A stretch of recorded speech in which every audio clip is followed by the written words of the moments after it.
Hi, welcome back to another video.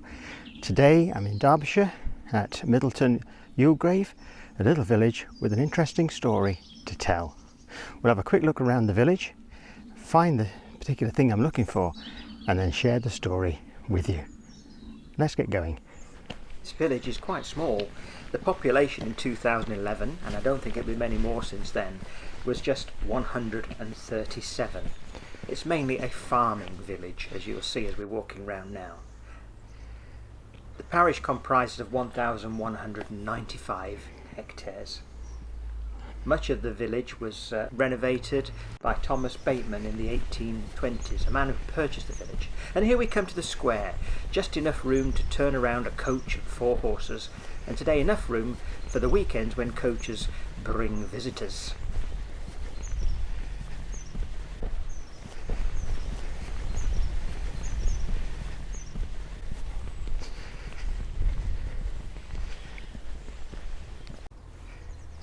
Nice little clock up there behind the tower.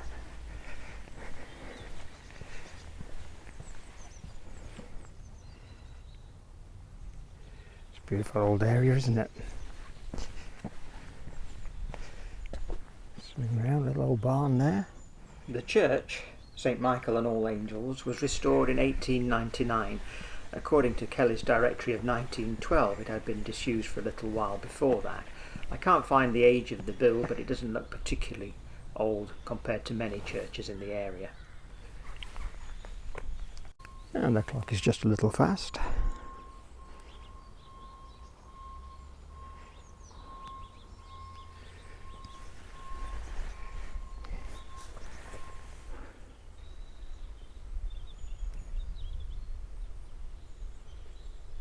And there's a lot of work to do to restore this, isn't there?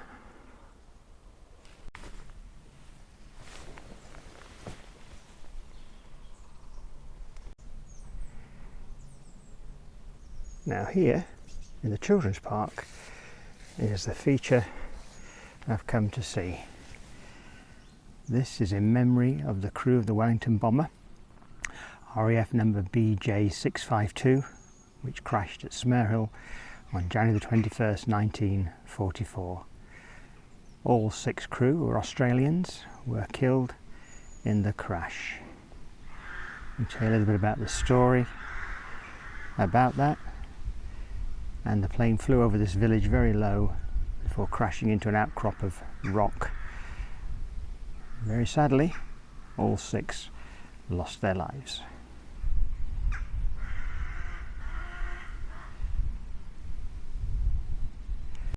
The crew of 6 Australians were flying a 3.5-hour night cross-country flight from RAF Church Broughton near Derby. Initially they were going to fly to Peebles in Scotland, but the weather was bad, so that route was curtailed. Initially the crew were not assigned to fly BJ652, but their primary aircraft, coded K, was declared as unserviceable due to an oil leak, so they switched to BJ652. This aircraft too had a fault, but that was repaired and then the crew were able to take off, but their planned takeoff of 1730 hours was delayed until 2017. Interestingly, the Wellington bomber was not designed as a night bomber, but a plane to fly during daylight hours. So maybe it's not the right aircraft, but this was war conditions and they were used for night flying. The flight proceeded normally, with the first leg of the flight being recorded in the WT log on board the aircraft. It said that at 21:40 Lichfield transmitted a message instructing the crew to return by 2300 because of the weather was affecting Scotland badly and was expected to arrive in northern England a little later. At around the same time, the crew had recorded their position as 2 miles east of Gainsborough on the northbound leg to Pocklington. At around 21:55, with the aircraft in the Goole area, the crew turned for base. Approximately 15 minutes later, an aircraft that was presumed to be BJ652 was observed by the Royal Observer Corps positions on the edge of Sheffield and at Baslow, heading in a southwesterly direction at about 2,000 feet. Shortly after this, the aircraft crashed at Smerhill, a few miles southwest of Bakewell, passing over somewhere Middleton-by-Youlgreave.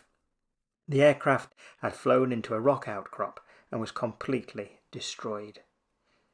The Court of Inquiry concluded that the aircraft was approximately on course and that the flight was proceeding normally, with the crew regularly obtaining radio position fixes. They were very close to landing, they weren't far away. The low altitude of the aircraft was put down to the pilot knowing that they were approaching the base and began to descend, but may also have had a faulty altimeter. The change in air pressure that had occurred during the flight would have meant the altimeter would have been overread by some 90 feet. Sadly, for these 6 Australians, it was their end.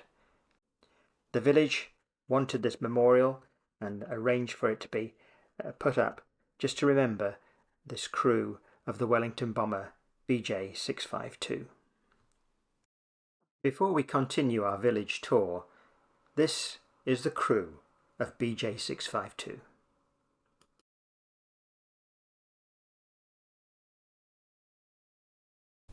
Now this building is the old Bateman Arms, closed in 1918 after the lady of the manor found it open on a Sunday as she was returning from church and she wouldn't renew its licence.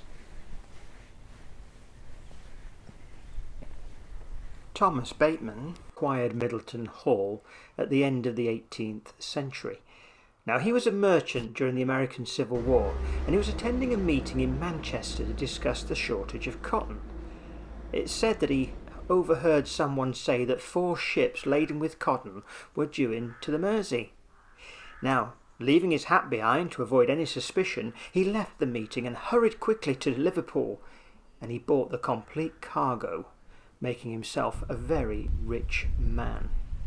That money was used to renovate and to make Middleton-by-Youlgreave his home, and did a lot of building work as a result of his money.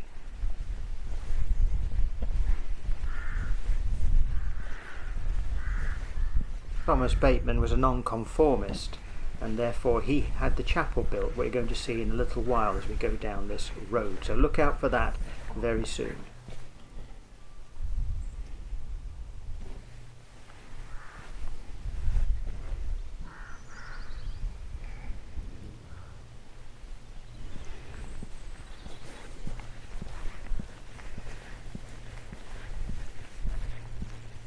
Coming up we have the Congregational Church. I believe that was the one that was on the poster we've just seen.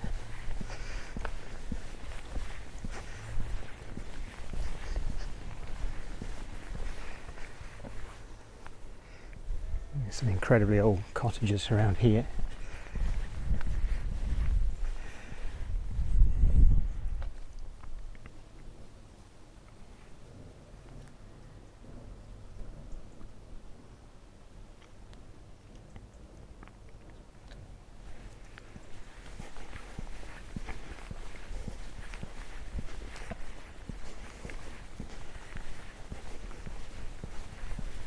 So I'm now going to make my way back to Youlgreave, where I'm staying, and from there I will need to recharge the batteries in order to video Youlgreave for you.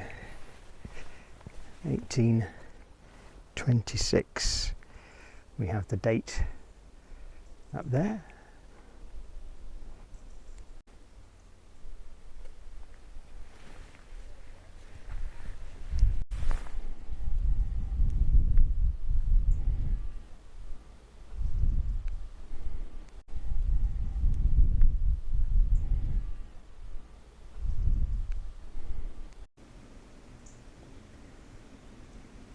Well, I'm leaving the village of Middleton behind as we head towards Youlgreave. So, hope you've enjoyed the video, the story of the bomber. A little look around the village, it's only a small one.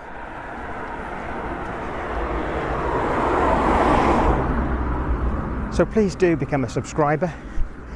Click the like button if you enjoyed the video. And if you'd like to be a channel member, please click the join button and find out more how you can support the channel, get us out to more beautiful places like this so that I can share them with you. Thanks everybody, do take care, and we'll see you in the next video. Bye for now.